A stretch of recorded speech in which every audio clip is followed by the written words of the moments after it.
Hi everyone, अस्सलाम वालेकुम। आज की वीडियो में आपको खुशामदीद कहती हूँ। आज की वीडियो में मैं आपको सिखाऊंगी इमली और हरमानी की चटनी, जिसको बनाना बहुत आसान है। आप 5 से 10 मिनट में बाआसानी इस रेसिपी को बना सकते हैं। इसके अलावा इस चटनी को आप 5 से 6 महीनों के लिए स्टोर भी कर सकते हैं। तो चलिए स्टार्ट करते हैं अपनी वीडियो को। सबसे पहले हमने ली है इमली। इमली मैंने तकरीबन 250 ग्राम के करीब ली थी। इसको मैंने पानी में भिगोया था। तकरीबन मैंने 1.5 गिलास के करीब पानी का इस्तेमाल किया और इमली को 4 से 5 घंटों तक इसमें भिगो दिया। जिसके बाद इमली की जो गुठलियां हैं वो इसके पल्प से जो है वो अलग हो गई। ठीक है, और मैंने उन तमाम गुठलियों को 1 बाय 1 करके निकाल लिया। दूसरी तरफ हमने ली है जी हरमानिया, जो तकरीबन मैंने 100 ग्राम के करीब इस्तेमाल की हैं। इन हरमानियों को हमने अच्छे तरीके से साफ कर लेना है।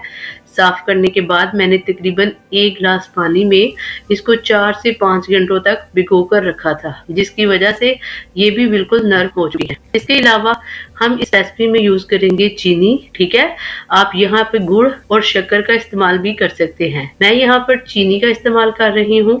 मैंने 5 से 6 बड़े चाय के चम्मच जो है वो चीनी का इस्तेमाल किया है। लेकिन अगर आप अपनी चटनी को ज्यादा मीठा रखना चाहते हैं तो आप इसमें ज्यादा चीनी का इस्तेमाल करें। दूसरी तरफ हम क्या करेंगे, हम लेंगे एक कढ़ाई और कढ़ाई में डाल देंगे अपनी हरमानियां। ठीक है जी, इसके अलावा मैं इसमें थोड़ा सा पानी और ऐड करूंगी। ठीक है, ताकि जो हरमानियां है वो हमारी कढ़ाई के पेंदे पर ना लगे। अब हम अपनी कढ़ाई को रखेंगे चूल्हे पे और तकरीबन 5 मिनट तक अपनी हरमानियों को पकने देंगे। ठीक है, आपने इस ढक्कन को नहीं खोलना। 5 मिनट के बाद जब हम ढक्कन को खोलेंगे तो आप देख सकेंगे जो हमारी हरमानियां हैं वो तकरीबन मुकम्मल तौर पर। कढ़ाई का ढक्कन उतारने के बाद हम हरमानियों को मजीद 2 से 3 मिनट के लिए हमारी हरमानियां जो है वो अच्छे तरीके से पक जाए तो हमने क्या करना है, हमने चूल्हे को बंद कर देना है और इनको ठंडा होने के लिए रख देना है। इसके बाद हम क्या करेंगे, हम इन हरमानियों को डालेंगे ग्राइंडर में और इनको करेंगे मिक्स। ग्राइंड करने के बाद हमारी जो हरमानी है इसका जो है वो बहुत अच्छे से पल्प बन चुका है।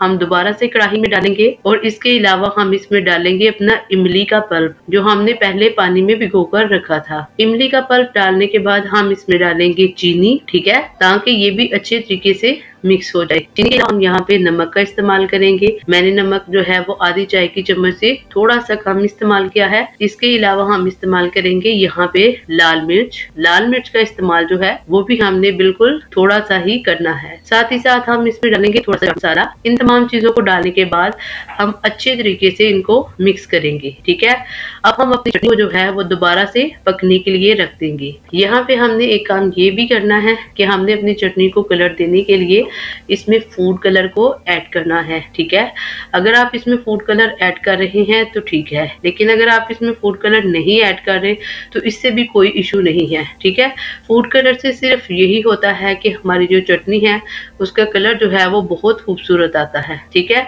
अब चटनी को हम तकरीबन 5 मिनट तक मजीद पकने देंगे। इसके बाद हमने क्या करना है, हमने चूल्हे को बंद कर देना है। ठीक है, आप देख सकते हैं कि हमारी चटनी जो है वो कितनी लाजवाब तैयार हो चुकी है। इसको ठंडा करने के बाद आप इसको सर्व करें। अब इस चटनी को आप मुख्तलिफ चीजों के साथ इस्तेमाल कर सकेंगे। आप समोसा चाट, आलू चाट, चना चाट, दही भल्ले और इसके अलावा फ्रूट चाट के लिए भी इस चटनी को इस्तेमाल कर सकते हैं। दूसरी तरफ अगर आप चाहते हैं कि आप इस चटनी को 5 से 6 माह तक स्टोर करें तो आपने एक खुश्क डिब्बा ले लेना है जिसमें किसी किस्म की नमी ना हो और ना ही किसी किस्म का पानी हो। तो उसमें आपने इस चटनी को डाल लेना है। ठीक है, और इसको ठंडा करना है। जो ही आपकी चटनी जो है वो ठंडी हो जाए तो फिर उसका ढक्कन बंद करके इसको आपने फ्रिज में रखना है। बहुत सारे लोगों का ये मानना है कि उनकी जो चटनी है वो 2 या 3 माह में खराब हो जाती है। तो उसकी वजह ये है कि जब आप इस्तेमाल शुदा जो चम्मच है उसको बार बार अपनी चटनी में डालते हैं तो इससे क्या होता है, जो हमारी चटनी है इसका पानी जो है वो पल्प से अलग हो जाता है। ये स्मेल छोड़ जाती है क्योंकि इसमें बैक्टीरिया और जर्म्स जो है वो ग्रो कर जाते हैं, जिसकी वजह से ये जल्दी खराब हो जाती है। तो चटनी को महफूज बनाने के लिए ये बेहद जरूरी है कि आप चटनी को जब भी इस्तेमाल करें हमेशा साफ चम्मच के साथ इस्तेमाल करें। ठीक है, इस्तेमाल शुदा चम्मच को दोबारा से चटनी में ना डालें। ठीक है, तो दोस्तों मुझे उम्मीद है कि आपको मेरी ये रेसिपी अच्छी लगी होगी। अगर रेसिपी अच्छी लगी हो तो वीडियो को लाइक कीजिए, शेयर कीजिए और कमेंट बॉक्स में जाके अपनी कीमती राय का इज़हार जरूर कीजिए। मिलते हैं किसी और वीडियो में, तब तक अल्लाह हाफिज।